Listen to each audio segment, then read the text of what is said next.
السلام عليكم ورحمة الله وبركاته.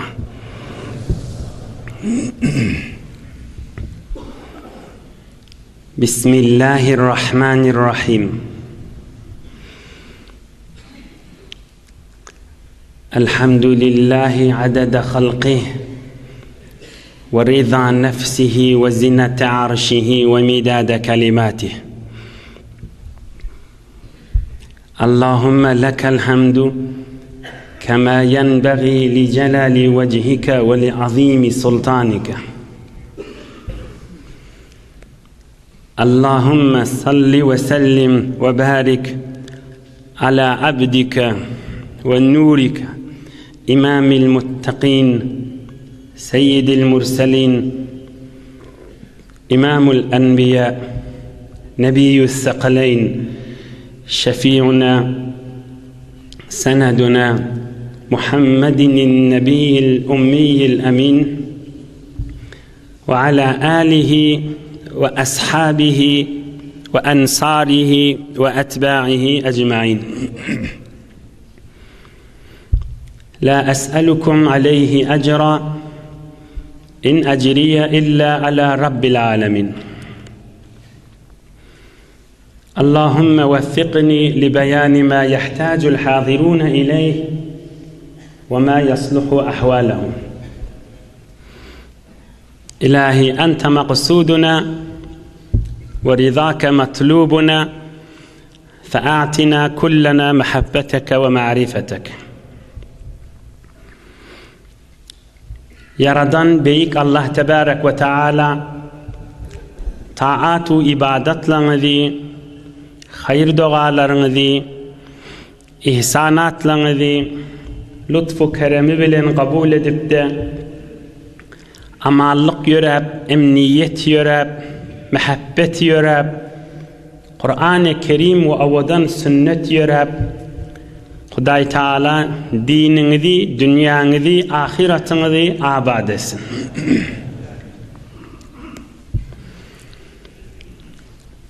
Hazreti Ömer'in halife vaktinde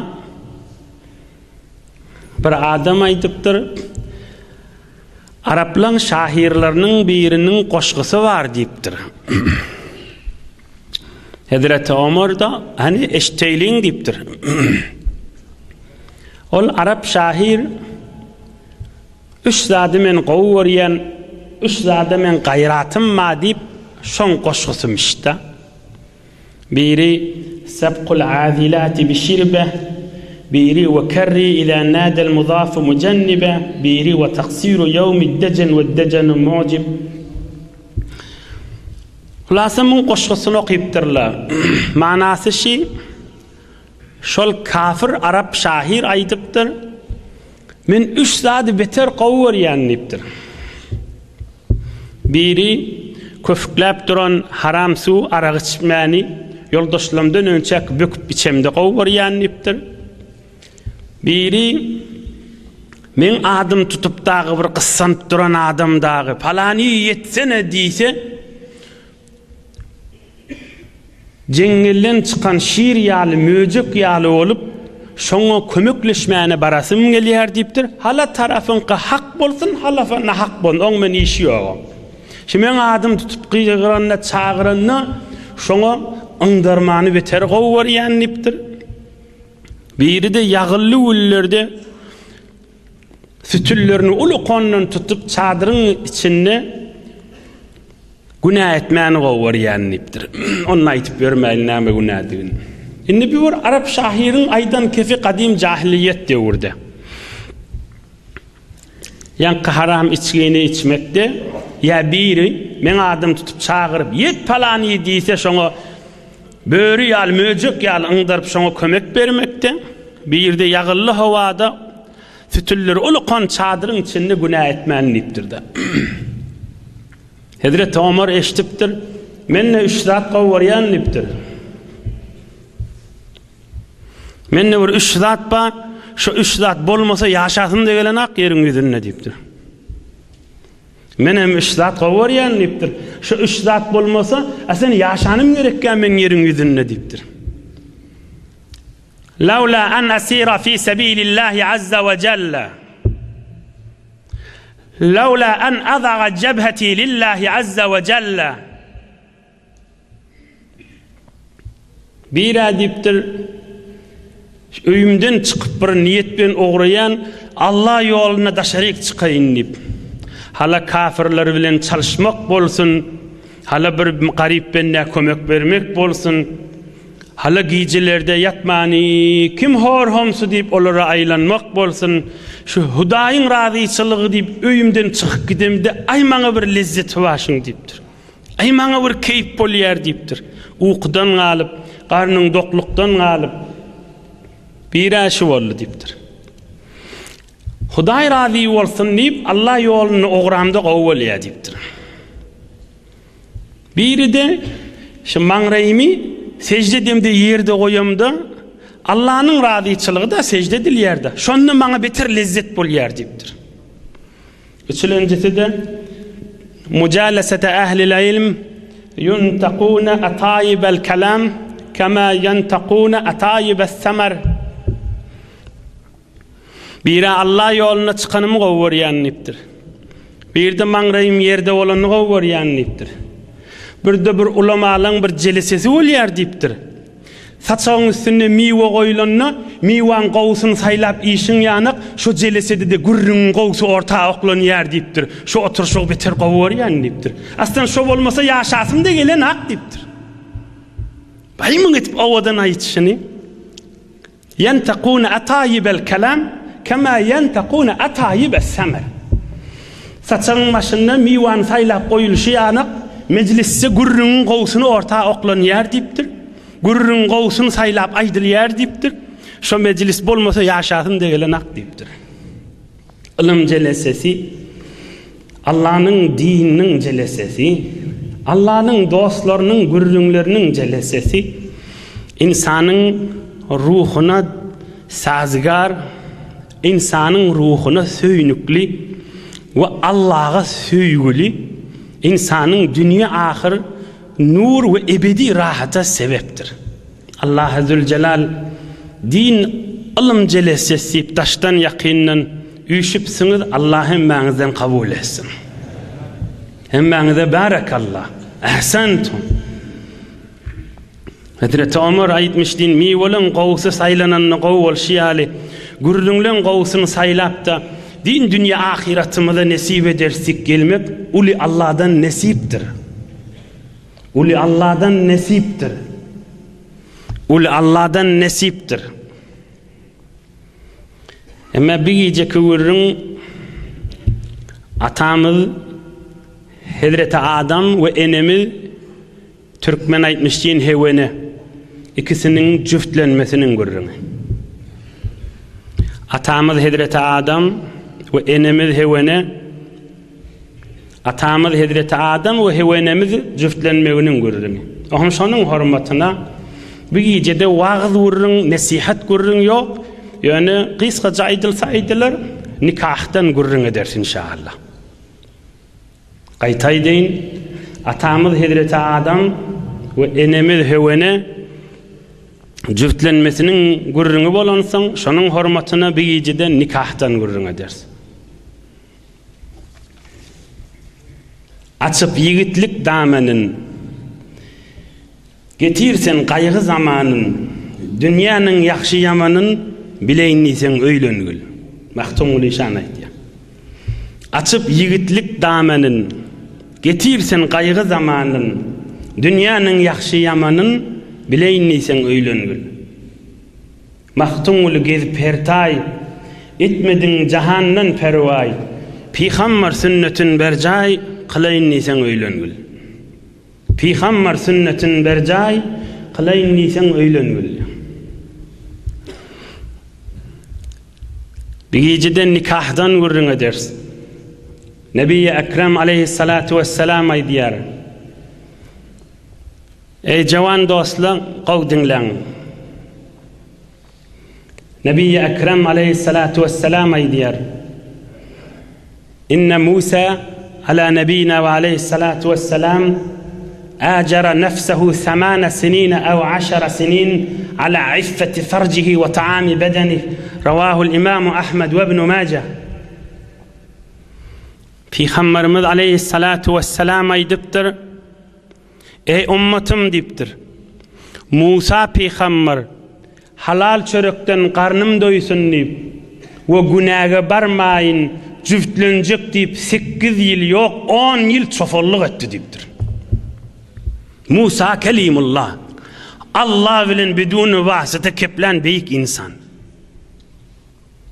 10 ýyl ödüni ajir etdi, ödün çofan etdi. Bira halal çörekden garnym doýsun we birde jüftlenjek, öýlenjek diýip. Nikahyň hormatyna şan etdi diýipdir. Nikahyň bir geň gürrüňleri bar, cemaatler. Dinlen. İnne nikahal kuffar abqahu ulemâuna. قال الله عز وجل وامرأته حمالة الحطب.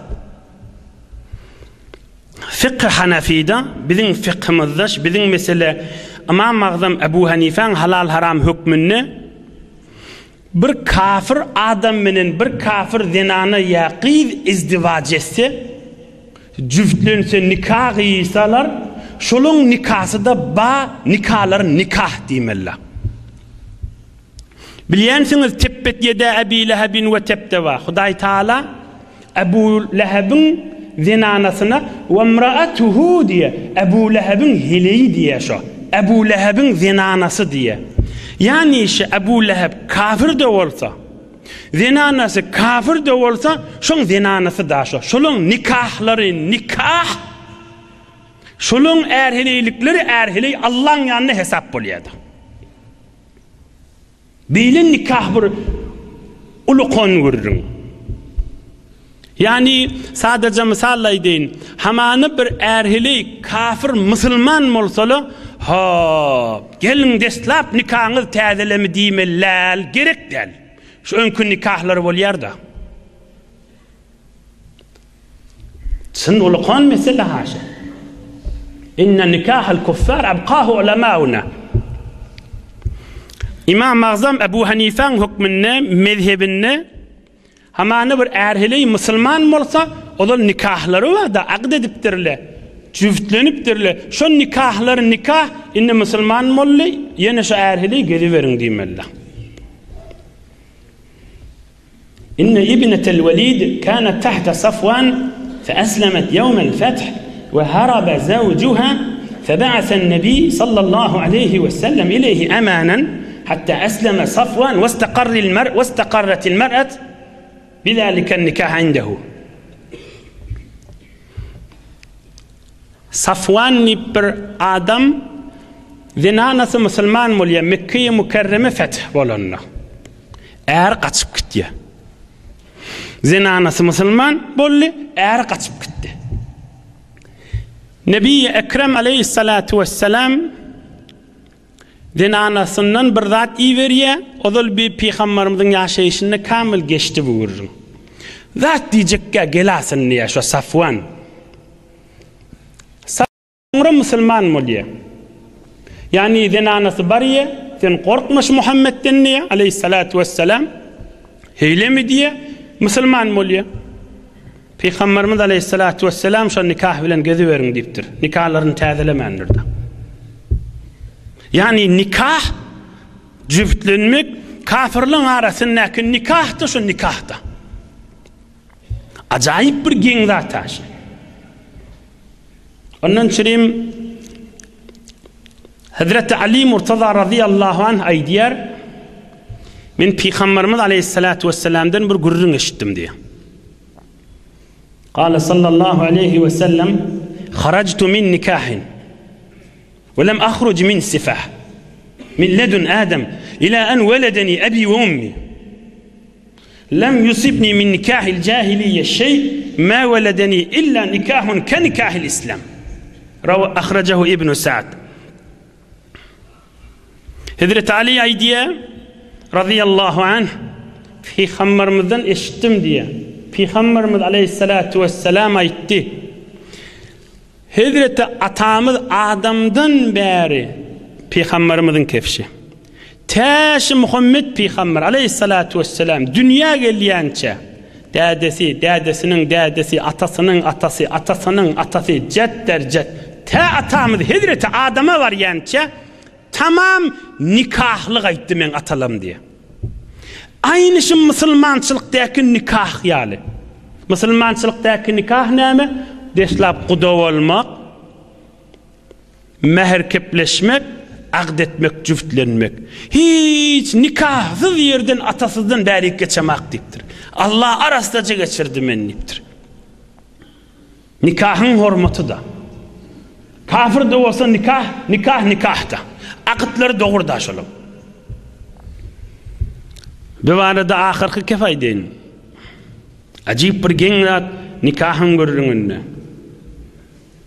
وفي الأشباه لابن النجيم مصري حنفي ليس لنا عبادة شرعت من عهد آدم إلى الآن ثم تستمر في الجنة إلا الإيمان والنكاح. فقه حنفي دبر قررما ulamalar aydan kefide. Atamız Hazreti Adam'dan ta şu halka oturuşumuzda çeli. Şu halka oturuşumuzdan kıyamete çeli. Cennette de ebede çeli. Bir iki san ibadet mudam yürüye başkası yok diptir. Bir iman, bir de nikah. Cennette de nikah yürüye diptir. Nikahsız olmaya diptir. Atamız Hazreti Adam'dan meri ta kıyamete çeli. Cennette de ebedi çeli nikah badiptir. İllel iman ve nikah. Bir iman, Allah'a, Peygamber'e iman, bir de nikah, cüftlenmek, aqd. Mesela cennette teklif yok da arada tutmaklar ya zekat vermekler. Allah sen boynuna teklif yok. Nikah bada. Nikahsız olmuyor da. Hormatına yine bir varay deyin. Hazreti Adam'dan ta kıyamatta da cennette ebede çeli iki zat bile yürüye. Bir iman, bir nikahta. Geleyle atamızı Hazreti Adam'ın gurruna. وفي سمت النجوم فقال آدم يا رب إني أخطبها إليك. Bir neçe ulamalar tarih kitapta aydıktırlar. Hazreti Adam'a Allah taraftan öğretiliptir. Türkmen kudoluk diye hastegari etmek.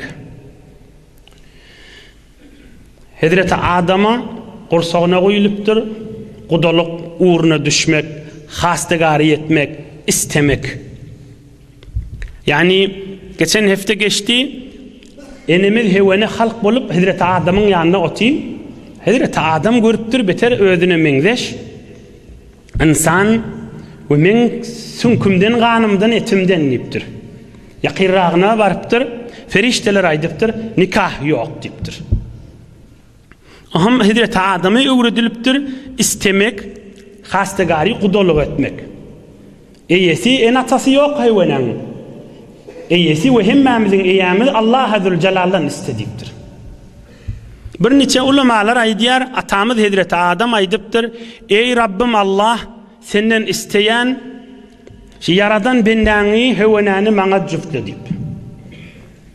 Bir neçe ulamalar da aydiyar Cibril emin, Cibril ferişte atamız Hazreti Adam taraftan Allah Azze ve Celle'den istedi. Ey eyyamiz Allah Adam taraftan geliyen, Adam taraftan aydiyen sen eyyamiz Allah hevenani Adam'a cüftlesen deyip. Mesela şu mahal bir oğlunun ya şulsi, ya dadesi, ya ağası şun tarafından bir kıydın dadesine, ya doğununa, ya ağasına, ya enesine eşittiriyar da. Men falanin tarafından geldim deyip. Hem ulamalar aydiye, Hazreti Adam'ın özü aytti, ey Rabbim Allah deyip, bir neçe ulamalar aydiye Cibril emin aytti deyip. فَرَبُّ الْعَالَمِينَ الْوَلِي وَالْمَلَائِكَةُ هُمُ الشُّهُودُ. Hevenan velisi Allah Azze ve Celal ve ferişteler de şahit bolmalı nikahdan çürüm. Ey cemaatler beter azamat görün ha. Ey cemaatler nikah görün beter azamat görün ha. Ey cemaatler kısseştmek geçirmeler ha mını. Yöne key zat yok ha. Yöne hey zat yokmuş ha. Yöne hey zat yokmuş. Allah dinine hürmet koymanı bildiriyor. Allah Azze Celal Hudayın yanı hükümmüş ha. Allah'ın yanı halal ve harammış ha. الحلال ما أهللته والحرام ما حرمته والدين ما شرعته والأمر ما قضيته والخلق خلقك والعبد عبدك وأنت الله الرؤوف الرحيم. Halal Allah Azze Celal'ın halal eden zadı ve doğru değil haram Allah Azze Celal'ın haram eden zadı da.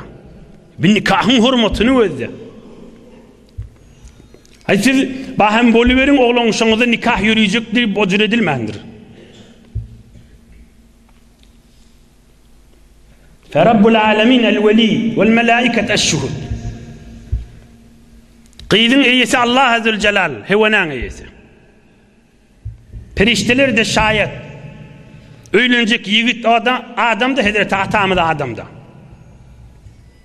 Ve kâle Teala li Adem hadi sadaka ameti. Allah Azze Celal aydıptır. Men yaradan bennem hevene biz öz dilimizden aytjasa hevene dip bana mehr vermeliptir. في بعض الروايات قال آدم فما رضاك لذلك يا ربي قال الله عز وجل مرضاتي أن تعلمها معالم ديني وقيل شيء آخر. Atamız Hazreti Adem aydıptır ey Rabbim razıçılığın nemedir? Neme mehr vereyim dip. Bir nesi ulamalar aydı Allah Azze Celal aytti hevenan mehri şoňa din öwretdipdir. Atamız Hazreti Adem alımda ma'rifette öwde bolan beýik peýgamber da. Periştelerin bilmeýän zadyny bilýänmiş da. Allah Azze Celal aydypdyr şi zenanaňa mehri ýetişi şoňa mesele din öwretdipdir. Bir neçeli başka da adaytiyalar haysi de olsa وفي تاريخ الخميس وهذه خطبة نكاح آدم وحواء. Bir tarih kitapta nikah ilanına şonun hutbasını aydıptır. Şu mahal nikahda Nebi Ekrem Aleyhisselam'ın hutbası, sünnet hutbası. Elhamdülillah, innel hamdelillah, nehmeduhu ve nesta'inuhu ve nestağfiruh. Na'udhu billahi min şururi anfusina ve min seyyiati a'malina. Şu mübarek hamdda mübarek ayet okuya. A'udhu billahi mineşşeytanirracim. Ya eyyuhan nasu ittaqu rabbakumul-lezî halaqakum min nefsin vâhide ve halaqa minhâ zawjaha ve bassa minhumâ ricâlen kesîran ve nisâ'a. Vettaqullâhellezî tesâelûne bihi vel arham. İnnallâhe kâne aleykum rakîbâ. Ve atamız Adam atan nikahsında da hutbani Allah Azze Celal aytıptır. Şu tarihin aytışına göre. Eştin hutbani. Qaytaydiğin hutbani Allah Azze Celal aytıyor. Ey cemaat ne var nikahın gurrini azim mesele vallahi abi. Sen ağır gurrin abi. Nikahın hürmetini saklamalı. Kaş cami-i beşeriyet hemmesi dinlep yanak iştip duran bolsaydı şu görürüm. Kafir Müslüman nikahın hürmetini bilseydi, savatlı savatsız bilseydi, hutbanı Allah Azze Celal aydıptır, dinlen. Elhamdü senai, vel azametu izari, vel kibriyâ'u ridâi, والخلق كلهم عبيدي وإمائي يا ملائكتي وحملة عرشي وسكان سماواتي إني زوجت حواء أمتي عبدي آدم بديع فطرتي وصنع يدي. Allah Zülcelal'ın aydan hutbası. Elhamdülillah aytmak meni övmen yoludur deydi.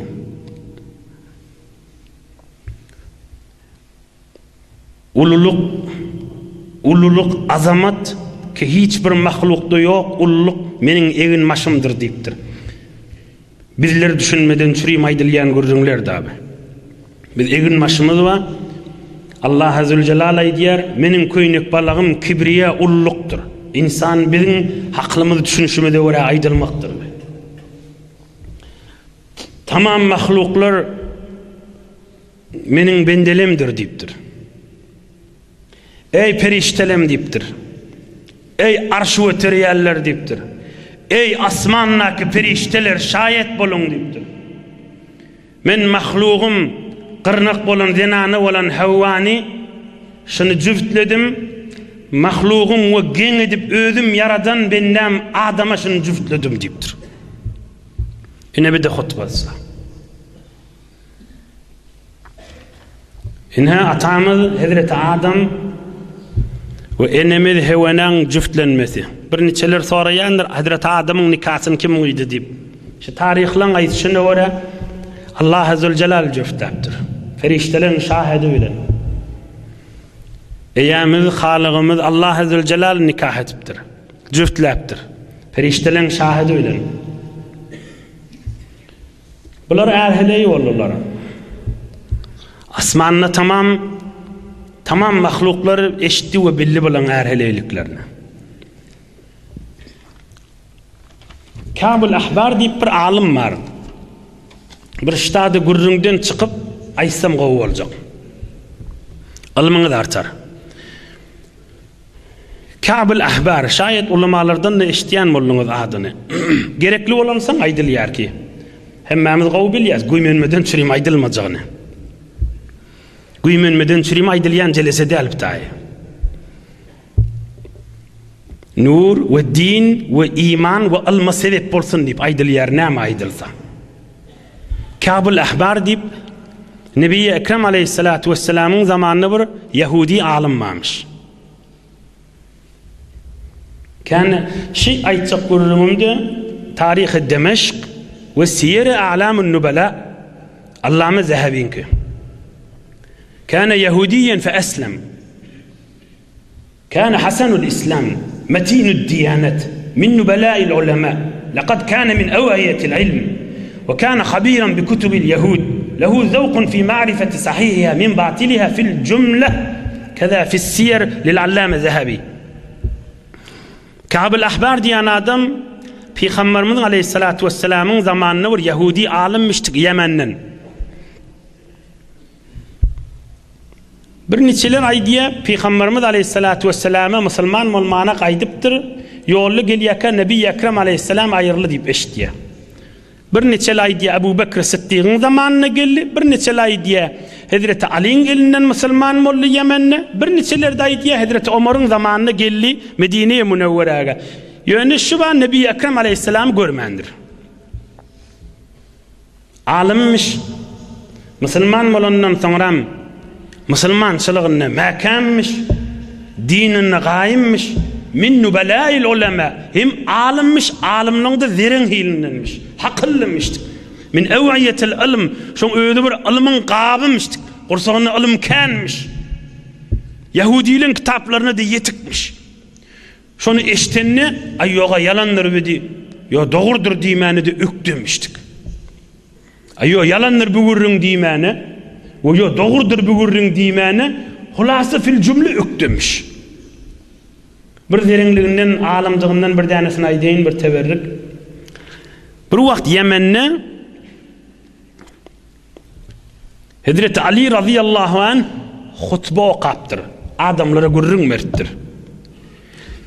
Bir Kâb-ül Ahbar'da başka bir Yahudi alim menen beyrrekte kulağası oturanmış. Yürü eşteyli, dinleyilip bunlar da geliptir. Hazreti Ali radıyallahu anh gürrün mercek, bir Ka'bul Ahbar da başga bir alim adam menen ol kenarda dinläpdi. Hazreti Ali aýdypdyr. İnne minen nas men yubsir bil-leyl we la yubsir bin-nahar. Gurrun mertuqa aýdypdyr şeýle. Bir togar adamlar gije görýändir, günnüz görýän näldir diýipdir. Geň zatda. Hazreti Ali aýdypdyr, bir togar adamlar bardyr, gije görýändir, günnüz görýän näldir diýipdir. Yankı Ka'bul Ahbar ýanyňky alim adama näme diýipdir? Dogry aýtýar diýipdir. Aham Hazreti Ali gurrunyň ýydyny aýdypdyr. "Wa minhum man la yubsiru bil-leyl we la bin-nahar." Bir togar adamlar var, gije de görenak, günnüz de görenak diýip. Aham yankı Ka'bul Ahbar we biz gurruny etip duran alimmiz Yahudi. Musulman bolmaqada ýanyňky aýdypdyr, dogry aýtýar diýipdir. Aham ýoldaş aýdypdyr. Yani näme muňa dogry aýtýar diýen, muň manasy näme diýipdir? O kenarda gurrun etipdi ular. Onu ol alim adam gurrun merýär, ol musulman diýipdir. Bir tovar adamlar gije görýär, garanqyda günnüz görmeýär diýip bidaýdy öti diýipdir. Yahudi alimler gije kitapda anan ýaly gözläp diýipdir. Günnüzi kafir bolup gelýärler, bidaýdy öti diýipdir. Men yubsiru bil-leyl we la yubsiru bin-nahar. Gije görýärler diýipdir, günnüz görenaklar diýipdir. Gije kitap mutala edenlerini Tevratda Muhammed Peygamber aleyhissalatu vesselam'ın zatlaryny görýärler diýipdir. Günnüzi bilmenşik bol kör ýanyk bolup gelýärler. Musulman bolmaýarlar. Bidaýdy öti diýipdir. Buň zeriň alim diýenler düşünipdir de Hazreti Ali'nin kefine. Yani sizin içinizde bir alimler var, bilmenşik bolup günnüzlerde musulman bolsun diýdigi da Hazreti Ali zerinlik, balagat, fasahat, çoňyrlyk bilen ol çoňyr adamlara nasihat berip duranmışdyk da. Emma bir tovar adamlar var, gije de görmeýär, günnüz de görmeýär diýip aýtýar diýipdir. Oň manasy ola diýipdir, öňkü kitaplara da ananak, Kur'an-ı Kerim'e de ananak, kafir diýipdir. Ola kör diýipdir, gije de görmeýär, günnüz de görmeýär, hiç ola diýipdir. Ka'bul Ahbar diýen ýa alim adam şe. On bu gurrun näme diýip tada aýdylypdy? Şu alim adam şu dinne qaýym, şu çoňyr adamdan öňkü ummatlardan bir rawayatlar var. Meselen şu mahal aýdyljak gurrundan, meselen Hazreti atamyz Adam we Heweneden. Aham ulema-i İslam şu Ka'bul Ahbardan bir gurrun gelse, başka ulemalardan eşitmesele o gurruna qaýym durmaýarlar. Şon Ka'bul Ahbar öňkü Yahudilerin kitaplaryny gören aýdanlar diýerler. Baýynki özüniň hormaty var, özüniň kefiniň de hormaty var, ama ýöne üstünden geçýärler. Ama men teberrik bennäni bir wagt ady eşitilse özü beýik adam, fakat Ka'bul Ahbardan rawayat bolsa ehtiyat edilýär. Ama aýtýanym ýene de bir benne Hazreti atamyz Adam we enimiz hewene jüftleninden soň şolaň ikisini hormatlap cennet beheşte girilişini we perişteler bir erheleýin üstünden zat seçişinden kepleýär. Nesar seçilýär zat. Perişteler bilen üstüne zat seçip hormatlap atamyz Adam menen enimiz hewenäni cennete sallar diýip bir gurrunlar aýdýar. On başga tarih kitaplarda görmensek, fakat şol benden özüniň hormatyna adyny we gowy we beýik insanlaryň aýtdyk we gurrununa girip ýörmäli. Atamyz ýöne şuna aýdyn, Hazreti Ka'bul Ahbar aýdýar, atamyz Hazreti Adam we enimiz hewene jüftleninden soň hormat bilen ferişteler ony "Ya Adam uskun anta ve zawjukal cennah." Kur'an-ı Kerim'de var. Ey Adam, zenanan menen gir cennete diye. İnşallah bu gurrun nikefte hyzmatyny da ýetirler. Ýöne Hazreti Ka'bul Ahbar ýanky alim adam, atamyz Adam menen enimiz hewenäni hormat bilen perişteler üstlerine zat seçip cennete girişlerini aýdýarlar ki onun üstünden geçeýin. Emma bir mesele galy. Şu meseleni hyzmatyny da ýetireýin. Ýene de 5-6 dagyga gowy wagtym bar. Ýaňy bir gurrun geçdi. Hewenen mehrinen bolly, din öwretmek bolly.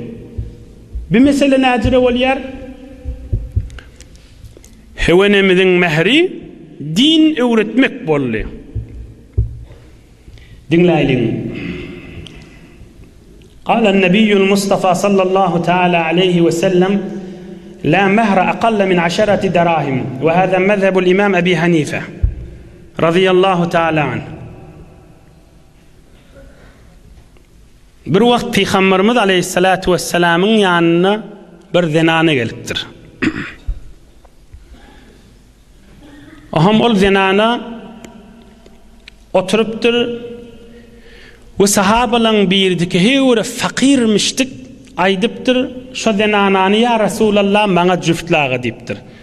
Bir mübarek hadisin bir kısaca manasını hizmetinize yetiryen. Aham Peygamberimiz aleyhissalatu vesselam yanka adama aydıptır. Indi yanka adam Resulullah aleyhissalatu vesselam'dan istedi şu zenananı bana cüftlağı deyip. Görünüp duran yağdaydan bir eyesiz bir fakir zenanamış. Aham Nebi Ekrem aleyhissalatu vesselam aydıptır. Hel ma'ake şey? Kale la vallahi ya Resulallah. Onun pulun malın var mı deyiptir. Onun Allah bilen ant bolsun zat malım yok deyiptir. Nebi Ekrem aleyhissalatu vesselam aydıptır. İzheb ila ahlike fanzur hel tecidu şeye. Bir öyüne var deyiptir. Öyünden bir zat tapyan mı deyiptir. Bir tüşek bir zat sizden anak beriptir cüftlenir yani. Gidiptir geliptir ya Resulallah zat tapmadım deyiptir. Ol yanka adam mübarek hadisin ahirrağına deyin oturuptur, uzak oturuptur. Nebi Ekrem aleyhissalatu vesselam aydıptır, ma ma'ake minel Kur'an. Sen adam deyiptir, o zenanı da oti, erka adam da oti. Sen adam deyiptir, Kur'an-ı Kerim'de ne miktar biliyem deyiptir. Kale surete keza ve keza addedeha. Onunla falan süre, falan süre, falan süre, falan süreleri bilyen ya Resulallah deyiptir.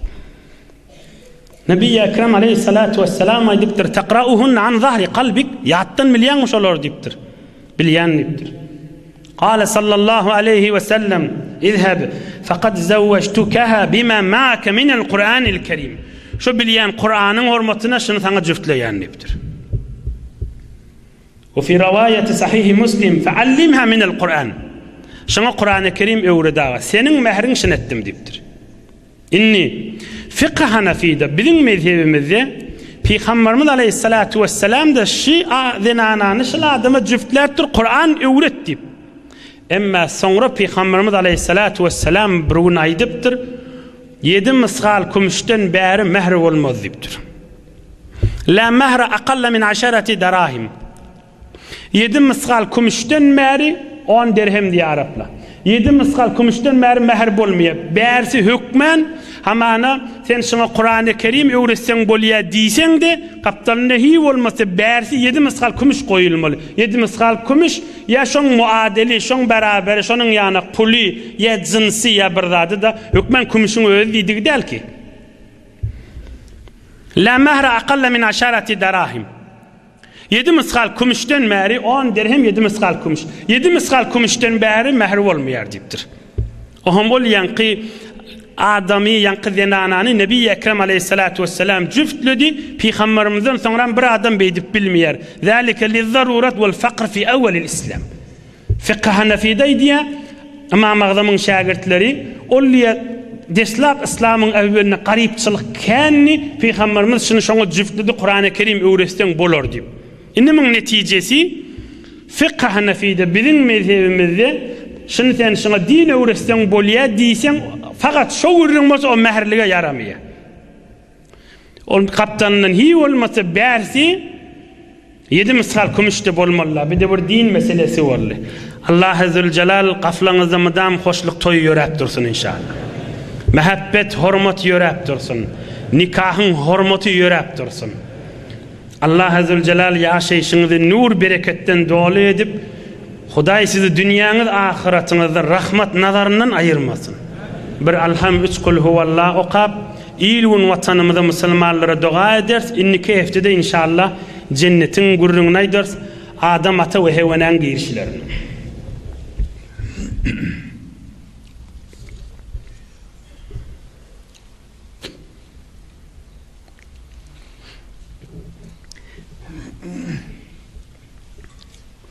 Celilahun hoca ilahi amin.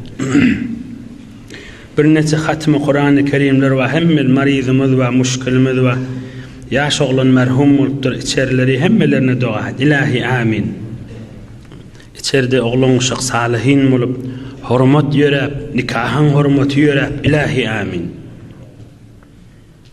İlahi amin. Maryzlara kuwat.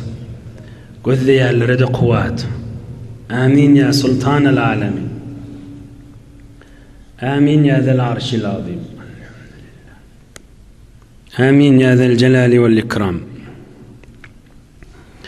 Amin ya mucibed da'avat. Amin ya zel arşil azim.